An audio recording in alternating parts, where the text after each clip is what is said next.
before moving further. So if anyone are new today, all these days, there are the classes are started from Monday actually. Okay. So what we have discussed all these days is the syllabus, what we are going to do, 8 different projects, and what are the prerequisites. Only the prerequisite is AWS account, and we have discussed some of the introduction topics, like what is DevOps and what is SDLC process, and where does DevOps, like where does Jenkins, Docker and Kubernetes position in SDLC process. We have discussed what is a server, what is a physical server, what are the disadvantages that we have with the physical server, and because of the disadvantages that we have with the physical server, virtualization is evolved. And what's the virtualization, and what are what are virtual servers, virtual machines, we have discussed. And because of the disadvantages of virtual machines, or because if we deploy our applications on the virtual machines, we have discussed what are the disadvantages that we have, some of the disadvantages, and because of those disadvantages, how Docker is evolved, right?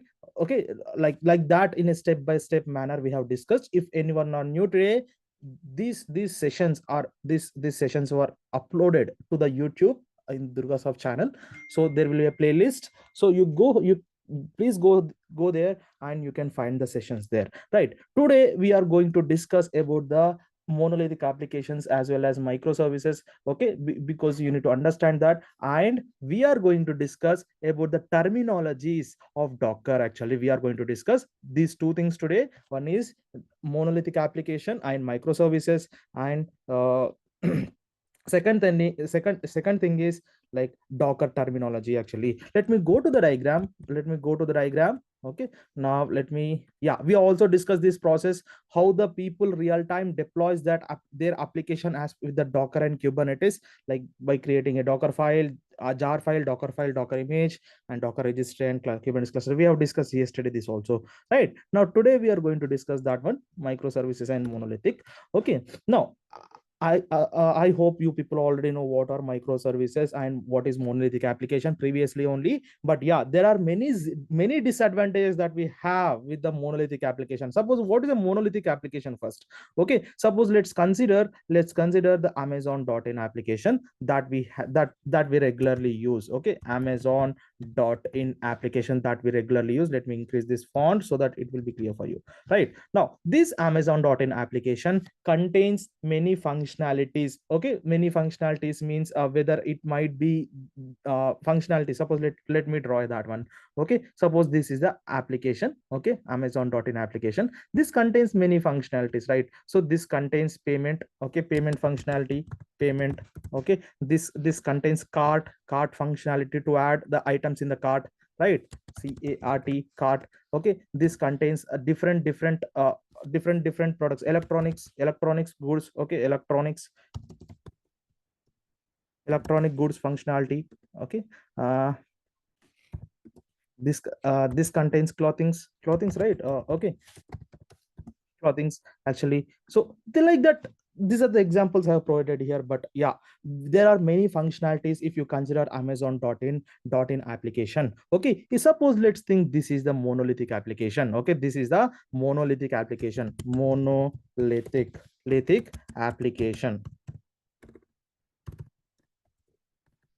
Okay, let's think that. Okay, it's not a monolithic application. In Amazon is not using it as a monolithic application. Now let's think this is a monolithic application.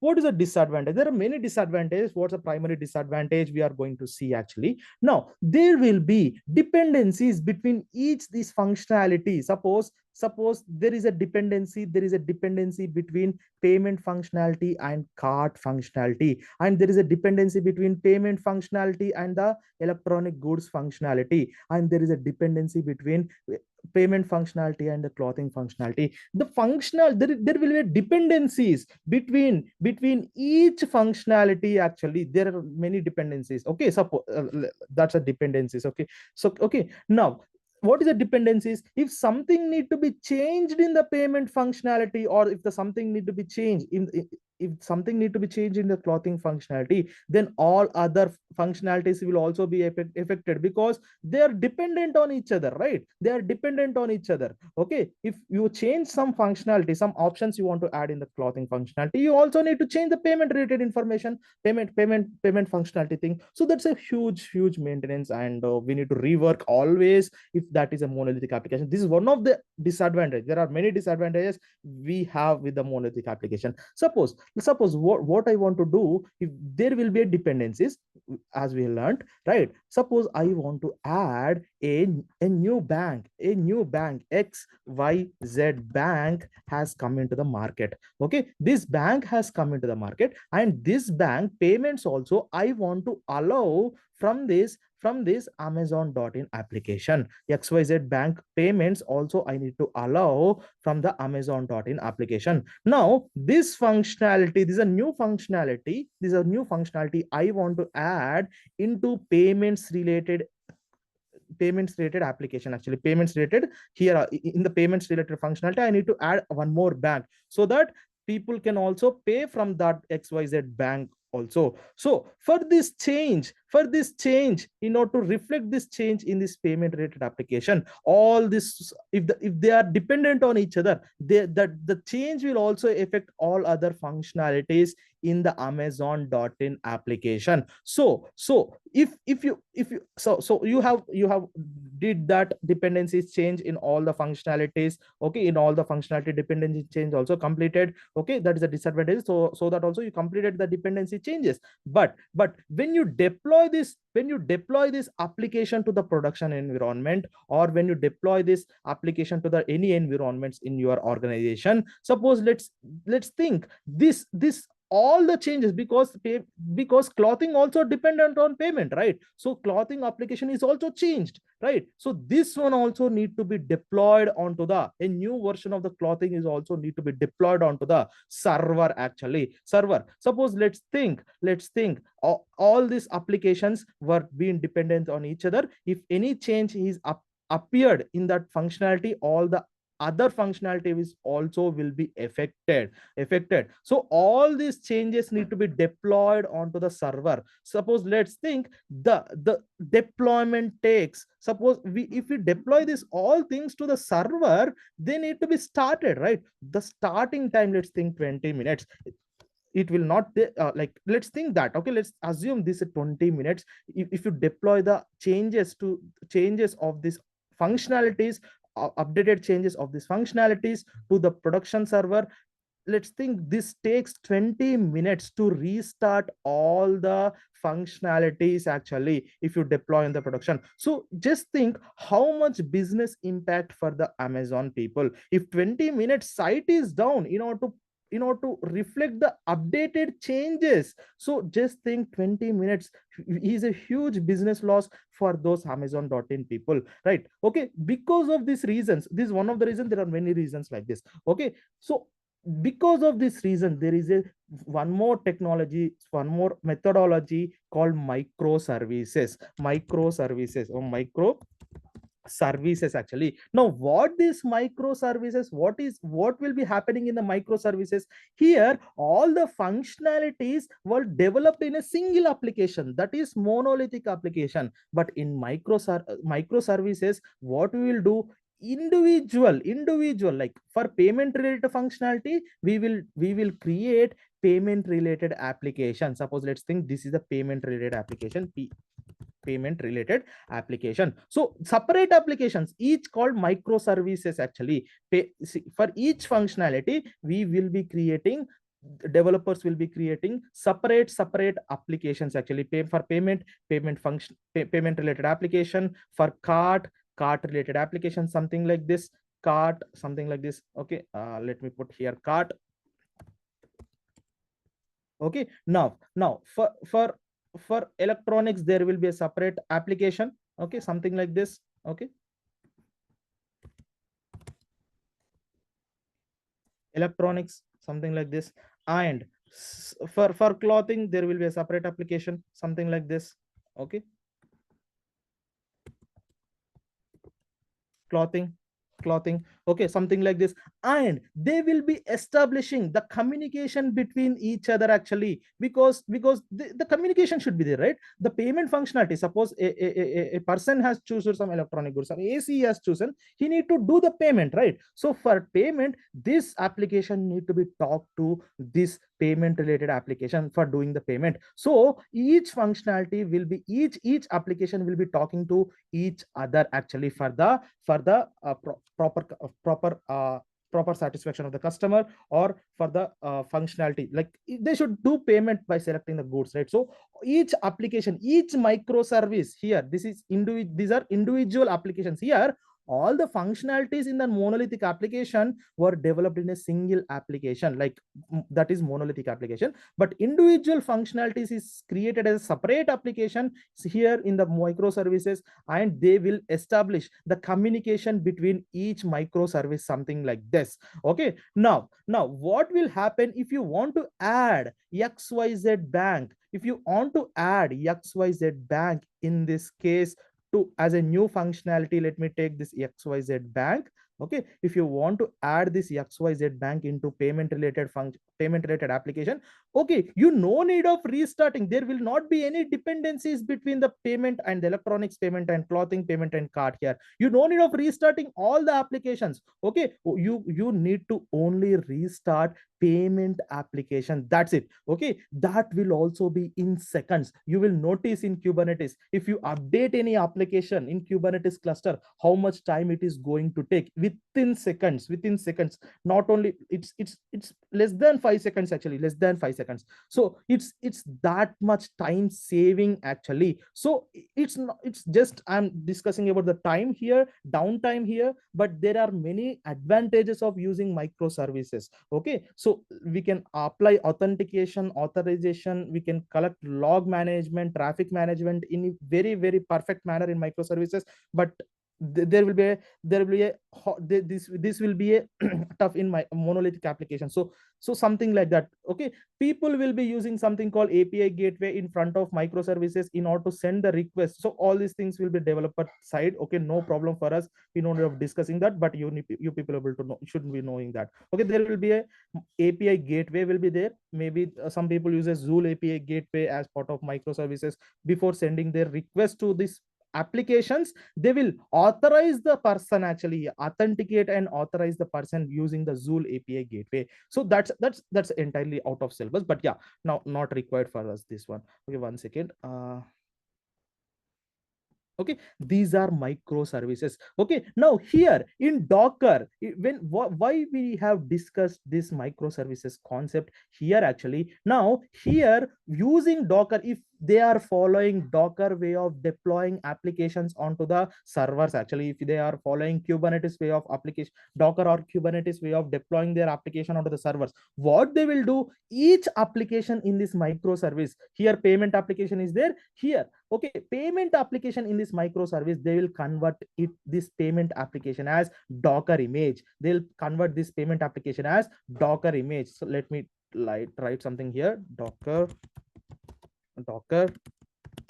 image, and this electronic goods application as Docker image. Okay, this electronic goods application as Docker image, and this cart application as also as a, they'll convert as a Docker image before deploying this applications to the Kubernetes cluster or anywhere in the servers. Okay, and this clothing application will also be converting as Docker image. Okay, so all the microservices, they will convert as Docker image and deploy that applications onto the servers. Actually it's a Kubernetes cluster. Okay, so like that, each microservice in the in particular application, okay, they will convert all those microservices into Docker images, and they will store the Docker images somewhere, some places that they'll store that, some place that is called Docker registry. We'll see that. Okay, they'll store the Docker images there in the Docker registry, and they will use the Docker images to deploy that application, okay, onto the servers, actually onto the Kubernetes cluster. That is a combination of servers. Okay, so like that, each microservice is converted into a Docker image. Okay, that's a microservices and monolithic application. Okay, that's a thing actually. Now, is that clear for everyone? before moving further, before discussing about the terminologies of Docker?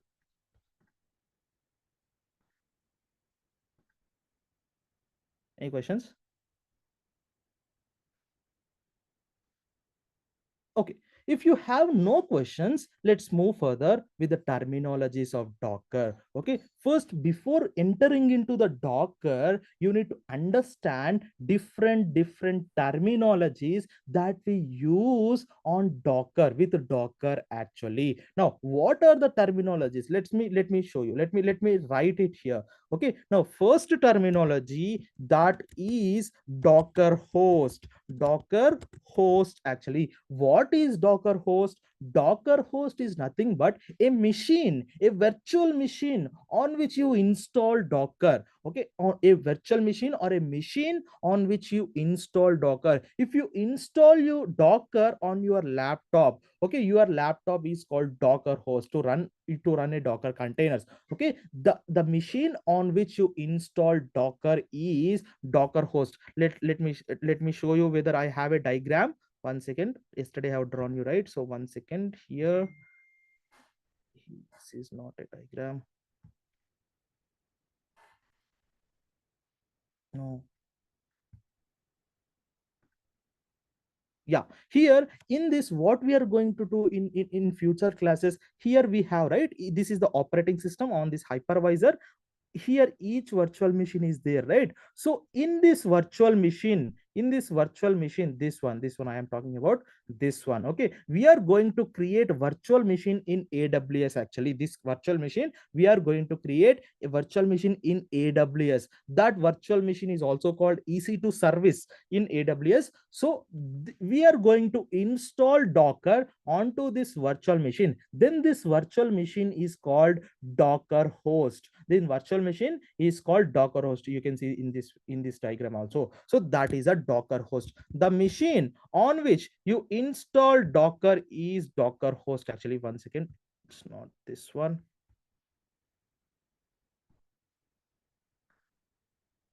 Okay, let me write it, that one here. Machine on which we install Docker is Docker host actually. Okay, that is Docker host. Okay, now this is the Docker host actually. Now just I'm explaining these terminologies, but when we install Docker, you will be clearly understanding the Docker actually. Now let me show you here. Now second terminology that you need to understand is Docker image actually. What is a Docker image? I have told you, right, in the diagram, we are going to convert our application as Docker image in order to deploy the Docker image onto the servers. What the Docker image contains? The Docker image contains our application.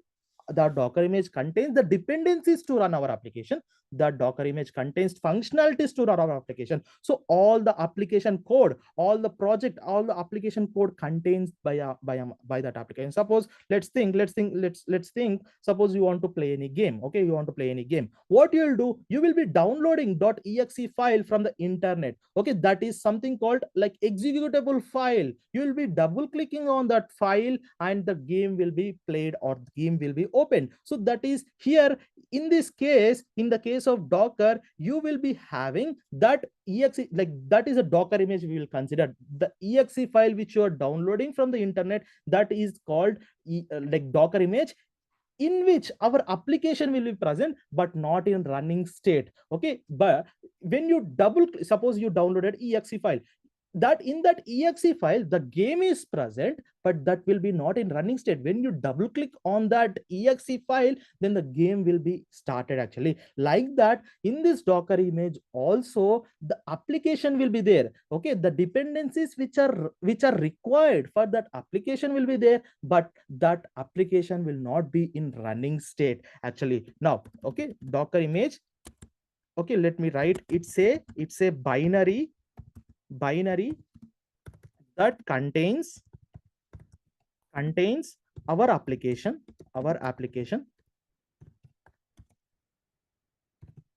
but not in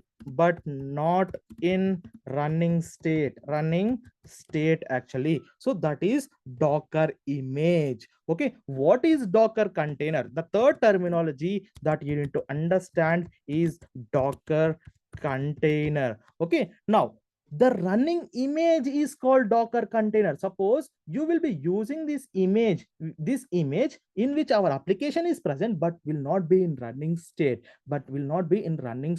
right? So this, when you run this image, then that will become a Docker container in which our application will be in running state. Okay, so like container means what? Generally what we regularly see in our daily life, container is the thing where we in which goods are present, right? Some goods, whatever goods it is, like in this container, in this Docker container, our application will be there, but it will be in running state. Actually, it will be in running state. Okay, image, it's a binary, our application will be present, that but it will not be in running state. And the container is the application will be in running state. Okay, that's a container. Actually, we will call running state of the image is Docker container. Actually, let me write it here. Okay, uh, running state of the image is Docker container. We are going to work widely. Okay, more work will be there on this Docker container. Okay, running state of the image is Docker containers. Okay, Docker containers. Actually, now this is the Docker containers. Then what you need to understand, the next terminology, that is the Docker daemon. Okay, you need to understand the fourth terminology, Docker daemon. Actually, now what is this Docker daemon? What is this Docker daemon? Docker, okay, Docker daemon. Okay, what is this Docker daemon? Let me show you whether my Docker is running. No, let me start my Docker. Okay, Docker, let me start my Docker in my machine. Let it start. Yeah, it is being started.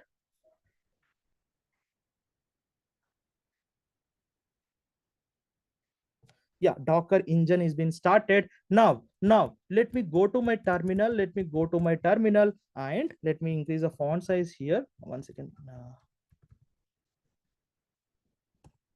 Okay, now systemctl status Docker. Okay, C SYST. Okay, the systemctl service Docker status. Okay, this service and systemctl is not found. That will be there in Linux machines, but this is the Windows, sorry, Mac operating system. Yeah, that's not no problem. These commands will work as part of our Linux terminal when we install Docker as part of the Ubuntu machines in the AWS cloud. No problem. Just remember this command: systemctl status Docker or service Docker status. Actually, now what is a Docker daemon? A background process which will accept. Suppose I am executing Docker command. Okay, let's think Docker images. You can see that Docker images. Okay, it's, I am typing a command who there will be some background process that is there in order to listen this command. Actually, that is called Docker daemon. In operating system terminology, what is a daemon? Daemon is nothing but a background process that is running. Here the Docker daemon is nothing but a background process which is listening for our Docker commands. Okay, Docker daemon is a background process which is listening for our Docker commands. Actually, it's a background process that is listening our Docker commands.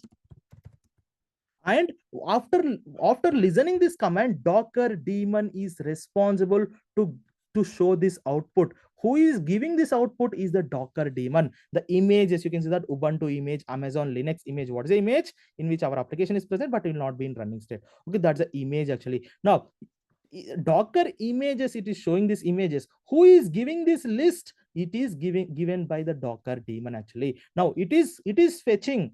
When I type Docker images, it will be very clear for you when we install Docker actually, because when we install Docker in the Ubuntu machine as part of the AWS. Okay, now Docker, when I type this Docker images, this request is listened by the Docker daemon, which is running in the background on my machine, which is running here.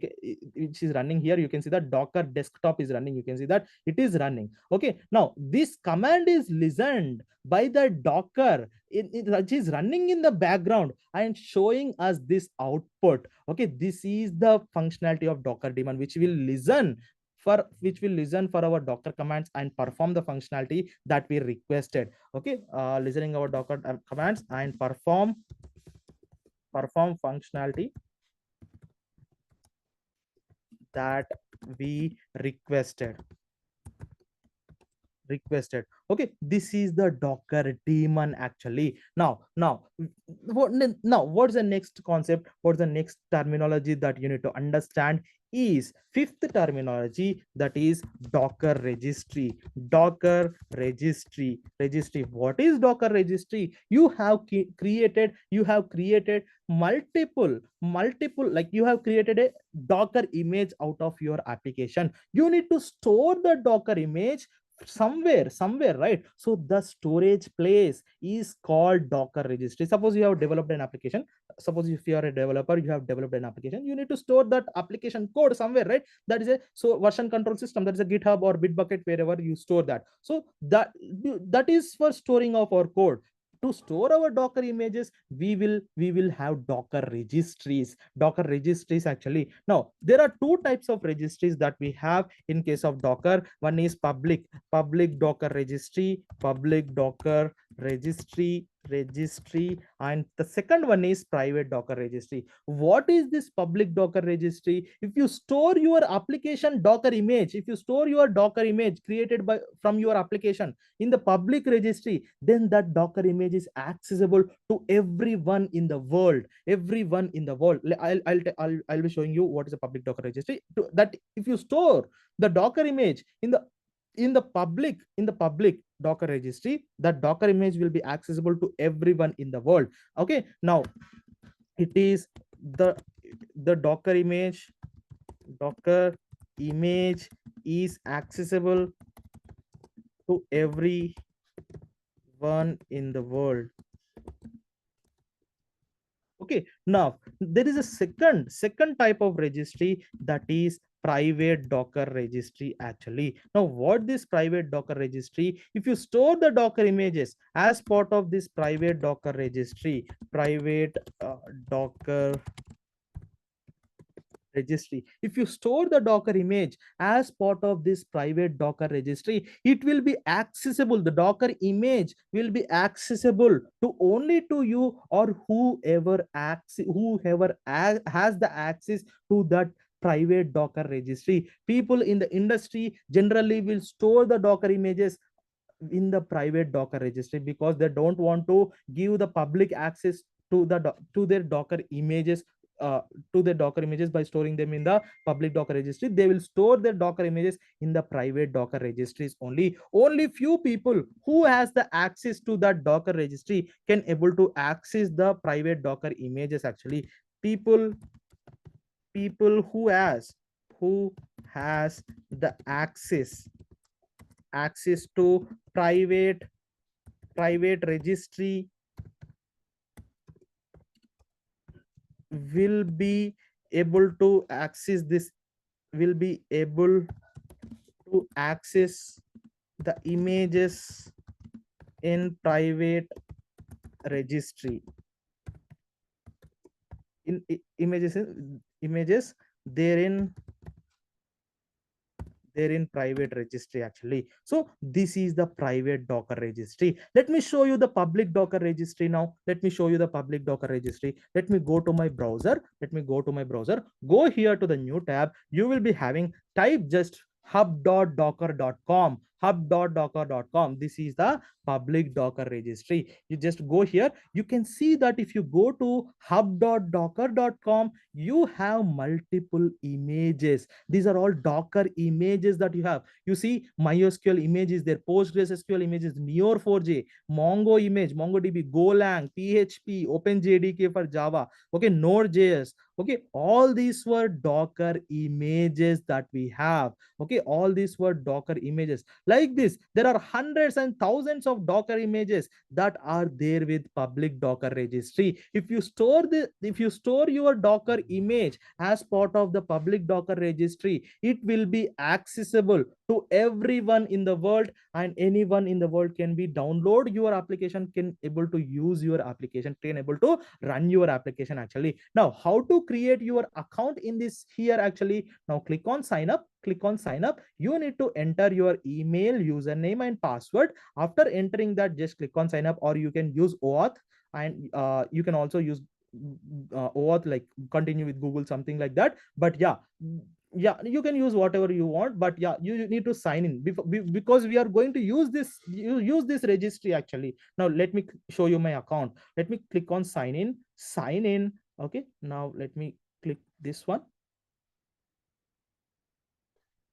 Yeah, this is my public Docker registry. In this all my images are there actually. Now you see that this public, that means this image will be accessible by to you also. Okay, this image is accessible to everyone in the world, and for each account that you create, you can only create one private here actually, one private image you can store as one private actually. That is out of the box we will be getting actually. This private image cannot be accessible to anyone in the world actually. It is accessible to me, or who has the access to this account. Okay, that's the private Docker registry. You can see that this image ubuntu-volume is a private one actually. It will not be accessible to anyone in the world. It will be accessible to whom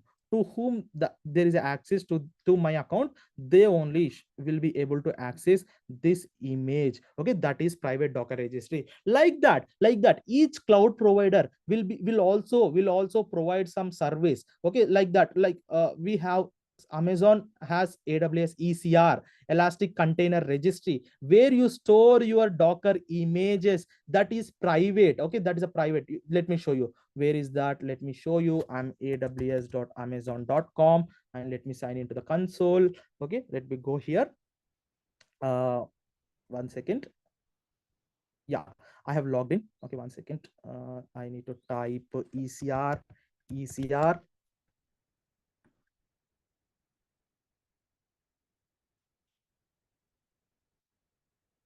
Okay, this is the service that Amazon provide to us to store our Docker images. We are also going to use this service as part of our project number 2, project number 1 in Kubernetes, and in all 8 projects, that's a project number 2 actually. So we are going to store our student store application that is developed in Springboard as part of this registry, that is private registry, and we are going to download that image to our Kubernetes cluster, and we are going to run that application in the Kubernetes cluster actually. So this is the service. Elastic Container Registry is one of the AWS provided service where you can store the images, Docker images actually. So that's a Amazon related thing. Okay, let me go further actually. So you need to create an account here. Please do not forget, you need to create an account for this hub.docker.com. That is free. Okay, you can create this one actually. Now let me go here. Now I have discussed about the Docker host, Docker image,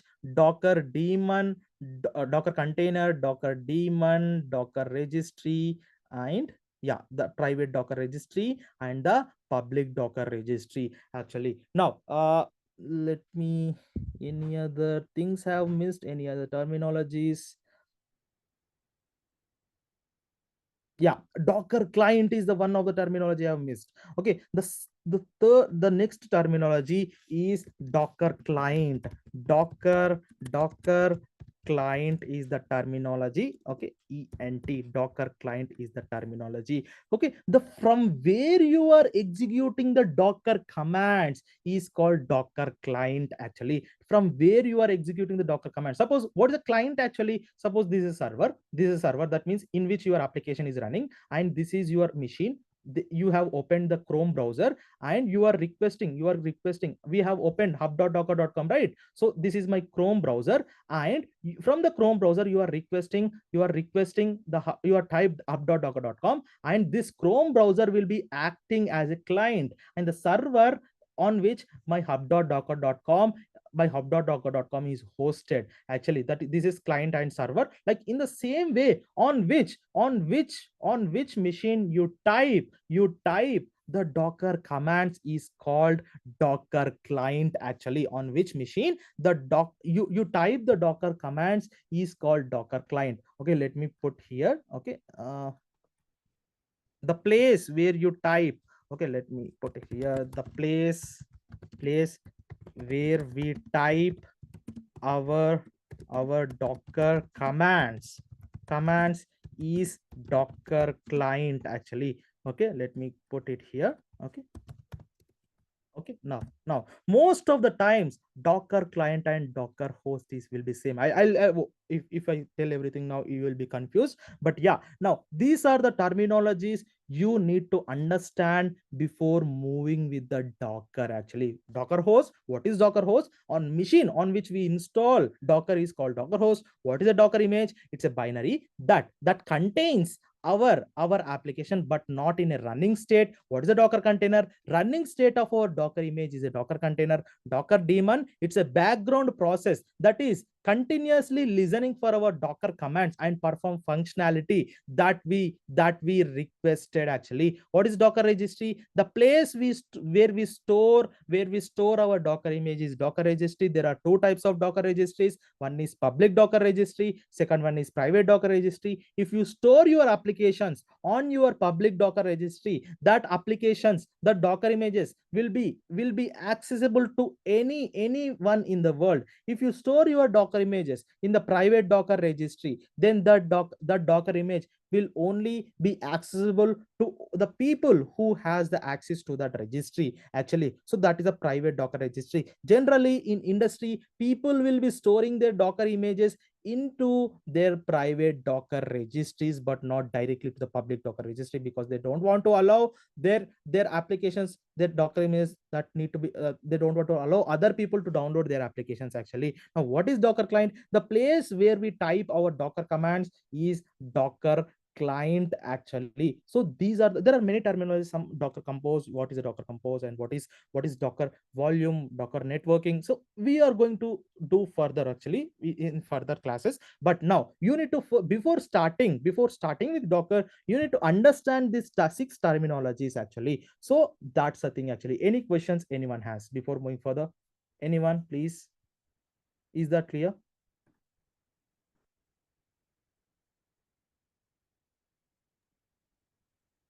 Yeah, clear, sir. Yeah, yeah.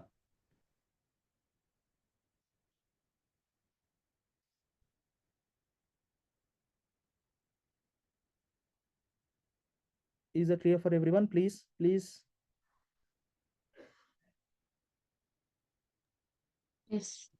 Okay, okay.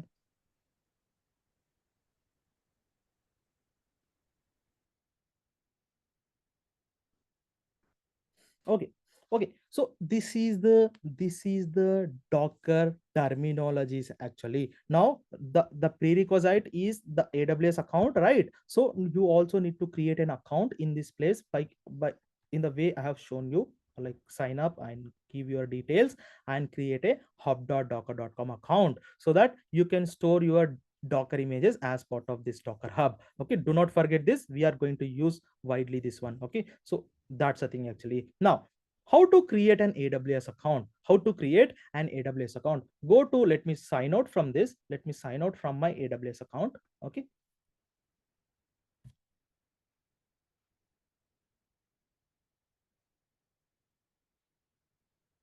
Okay, I have signed out from the AWS account. You need to go to aws.amazon.com. You need to enter this one, aws.amazon.com. Click on enter. Just click on my account. My account. One second. Management console. No, no, no. Just click on sign into the console. Just click on sign into the console. Yeah, you need to, once you clicked on sign into the console, you will be finding, and let me increase the font size here. One second. You will be finding create a new AWS account. You will be finding create a new AWS account in this place. Click on this create a new AWS account. Click on this create a new AWS account. Just click on that. Now you will be finding the root email address. You need to give unique email address that you have not created, not that you have not created anytime your AWS account. You need to give unique email address, and you need to give the account name. Actually, now account name will be, you can give anything, DevOps or development or some way, somewhat. Okay, now you can give the account name anything, and verify email address. Just give that verify email address. Let me give the existing email address because I don't have unique email address. Let me give something like this. Okay, let me give test and verify email address. Okay, you will be getting the verification code to your email. Actually, you will be getting verification code to your email which you have entered there. Let me enter that verification code as part of this. Okay, let me go here and let me enter that verification code. Okay, now what's the verification code I got? Yeah, this, with this email I did not got any verification code, but I got a message saying that with this email a account is already existed. Actually, previously I have created an account with this email address which I have entered, but in your case you will be getting the verification code. Once you enter the verification code, you will be asked to write to enter some details, first name, last name, and some of the details, address, something like that, and you need to enter some details. And the finally the important step, that there are 4 to 5 steps in creating the account. It's just, do not worry about that. It's as simple as creating your Facebook or Insta accounts. Just give the information there. Whether if it is an optional that is mentioned there, just do not give that. Okay, that's an optional thing. If you want to give, you can give, but I suggest not to give. Okay, now that important step that will be asked for you is the bank account details, because they need to verify that whether you are a right person that you are, yeah, that you are creating your account. Okay, you need to give account details, and they will be they will be debiting 2 rupees from your account, and they will be recrediting again back to your account, because they, for the verification, they are going to do that. Okay, once the account is once that is completed, now you can access your account within 24 hours of the account creation. Okay, generally Amazon tells they will activate your account within 24 hours of after creating your account, but they will be doing before only. Do not worry about that. They will be doing mostly immediately only. They will activate your account. Now once your account got created, sorry for that, I'm unable to show because I don't have the unique email address. This email address I have provided, it is already I have created with the already I have created an account with this. Okay, now it's as, do not worry about that. It's as simple as creating your Facebook or Insta account. Just enter your details, and the important step is creating, giving your account details, and that's the important thing actually. Okay, do not worry about that. Providing your account detail, they will not charge you anything. They will only debit 2 rupees, and they will recredit after the verification. Okay, that's the thing actually. Now once you created an AWS account, what are the immediate actions you need to take? aws.amazon.com. Okay, once you created an AWS account, just click on sign in. Once you click on sign in, you will be asked, one second, let me show you. You will be asked to you can see that here you will be asked, there is a root user and IAM user. You will be two options will be there. do not use this IAM user as of now, because you are creating for the first time. Click on this root user. By default it will be selected. Give the email address that you have entered while creating your AWS account. Click on next. Okay, while creating your AWS account, it will ask for password and the confirm password. Also just give that password as part of this place and click on sign in. Click on sign in. Okay, you will be signed in to the AWS account. You will be signed into the AWS account. The first screen that you are going to get after signing into AWS account will be this one. Here I have got the recently viewed all these services, but in your case this will be empty. This will be empty. All these things will be empty in your case. Actually all these things will be empty in your case. Do not worry about that. Now regularly you need to check. We are going to provision the service that will be coming under free tier. That will be coming under free tier for Docker. Okay, now do not worry about that. You need to go here to the account name. This account name, go here. You need to regularly check billing and cost management. Click on this billing and cost management. Yeah, click on this DevOps, like this account name, and you will be finding billing and cost management. Okay, you will not be charged in your case because we are going to use the free tier account, and I was charged because I have used some of the paid services in the AWS account. In your case it will not be actually. Now your cost for your services, if you forget, suppose you created a machine, you create a high capacity machine by mistake. Okay, you created 10 CPUs and 10 GB memory machine by mistake, and that will be charged, right? So AWS will be giving 1 year free. Actually AWS, you can use the AWS services 1 year free, but for that there is a limit. Until this limit, if you fall under that limit, the charges will be free for you. If you go beyond that limit, that they will be charging for you. By mistake, if you create the machines beyond the limit, okay, we are not going to use as part of the Docker beyond the limit. But if you use that beyond the limit services, then how you need to check the charges. You need to go to billing and cost management, and the charges will be appeared here as part of this billing and cost management console. Actually. Okay, you need to regularly check to verify whether you left you left anything not used and left anything running before, and you need to destroy that one. Okay, so you need to regularly check that actually billing and cost management console. Once you check, yeah, this is one of the thing I want to show you, billing and cost management. And we are going to use a service called EC2. Here you will be finding a search box here, search thing. Okay, just click on this search box and you just enter EC2. Okay, EC2 elastic, like EC2 elastic cloud compute. Okay, that's here actually. Now this is the service we are going to create. Our virtual machines. Okay, we are going to create our virtual machines. Okay, click on these instances. I am going to show you creating a virtual machines tomorrow in the class, but do not worry, and click on these instances here. As of now, you can see that this is the place where you are going to create virtual machines. What are virtual machines? I have told you in the previous classes, right? This is the virtual machines. Let me show you one more time. Yeah, these are the virtual machines. In physical machine, there will be a virtual machines that will be created using a hypervisor or virtualization technology actually. So that is the virtual machines. This physical machine will be there with the AWS people. On that physical machine, we are going to create a virtual machines, something like this. Okay, this is the service where we are going to install, where we are going to provision or create virtual machines, and we are going to install Docker on that virtual machine, and we are going to do our labs as part of this virtual machine. Okay, that's the thing actually. You need to create an AWS account, but yeah, if your laptop satisfies the requirements of Docker, if you do not face any issues when you install Docker in your local machine, then you can use your local machine also, no problem with that. But mostly in the real time also, people will not be installing Docker on their local machine. They will be using Docker as part of their EKS clusters, like Kubernetes clusters, or the virtual machines only.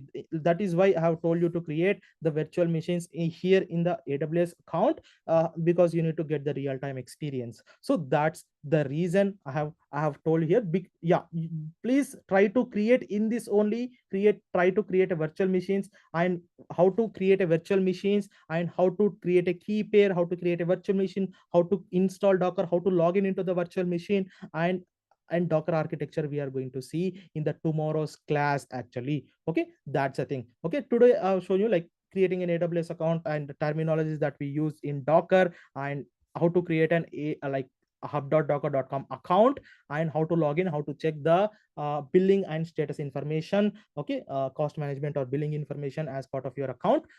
Okay, that's what we have discussed today, and tomorrow we are going to discuss the instance creation, like EC2 machine creation, server like virtual machine creation. See, instance, EC2 machine, virtual machine, everything will be same. Okay, for one service there are multiple names. That's the thing actually. So this virtual machine creation we are going to see actually now tomorrow, and we are going to install Docker, and we are going to see how to log in into virtual machine, and we are going to see Docker architecture if possible. If time permits, we are going to see some of the commands that we use in Docker as well. Okay, that's the thing. Any questions anyone has before moving out of the class? Is that clear? Hello, sir. One question. Hello. Any question? Hello. Yeah, hello, tell me. Yeah, so like one question is like, for example, when you create a Docker, when you created the EC2 instance, we have to pay for to get to imagine, or it should be only. No, it will be under free tier, because we are going to use free tier service when we deal with the Docker. But when you deal with Kubernetes and Jenkins, we are going to create some capacity machines that will be chargeable. How much charge? Let me show you. That charge will be let me show you the 0.04, something like that.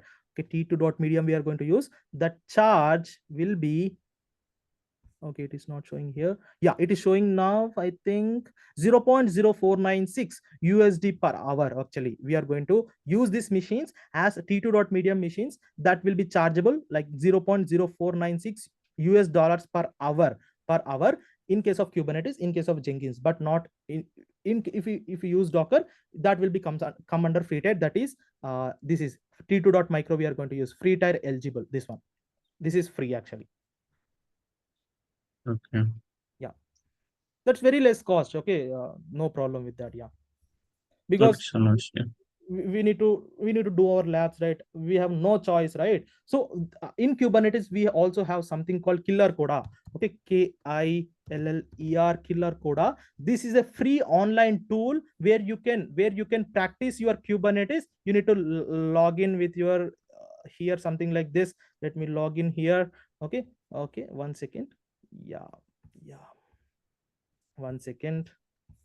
Let me find any other UI, or let me killer coda playgrounds.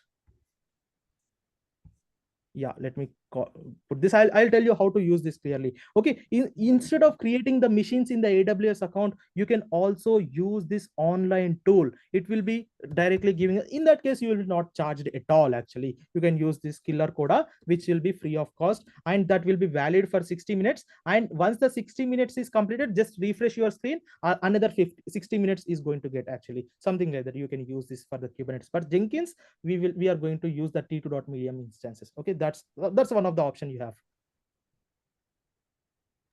Okay. Okay, yeah. Okay. Thank you. Yeah,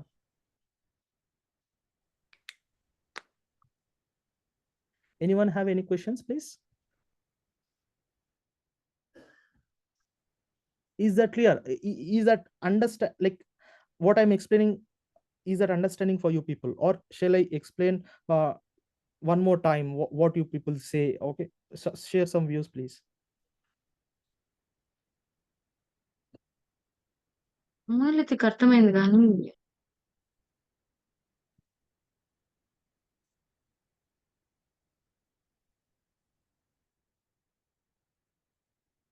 Yeah, tell me. No problem, tell me.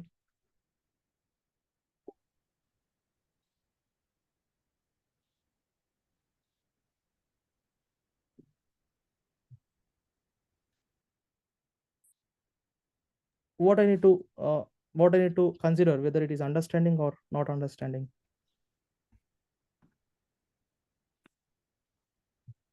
Okay, okay, Yeah, understood. okay, okay. Yeah, thanks. Okay, okay. Yes, sir. Yeah, Yes, sir.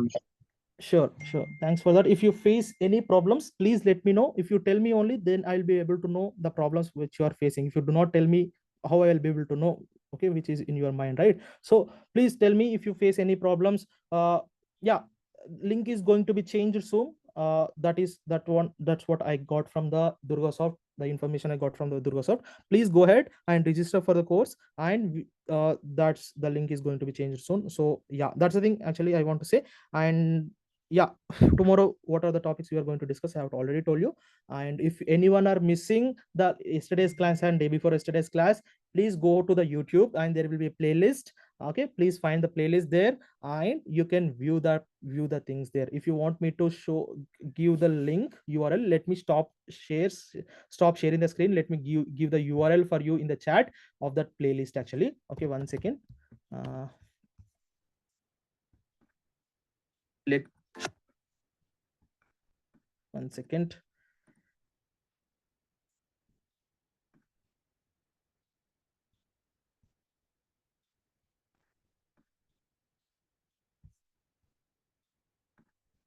The YAML files in.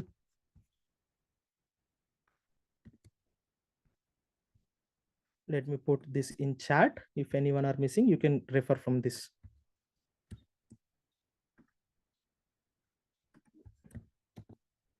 Okay, this is a playlist. If anyone are missing, please go through the playlist. 2 sessions are uploaded, and today's session is also will be uploaded. And yeah, until the demos, the sessions will be uploaded to the YouTube. Okay, and these sessions will also available will also be available as part of your drive once you get the drive access. Soon we are going to create a Telegram group, and we are going to add you people in that Telegram group, and we'll move further with that information, right? So that's the thing. Okay, any questions you can ask. If not, we'll meet tomorrow in the next class, 8 a.m. morning, same time. And thank you. Thanks for joining session. Yeah, any questions, please? Yes, thank you, sir. Thank you. Thank you. Thanks, everyone. Bye. Oh. Yeah, Anil Gupta, and you joining. How many classes are left? The demo classes mostly two. Again, two demo classes will be there mostly. Not more than that until this Friday. That's it. Okay, that's the thing. Yeah, thanks everyone. I'll meet in next class. Bye.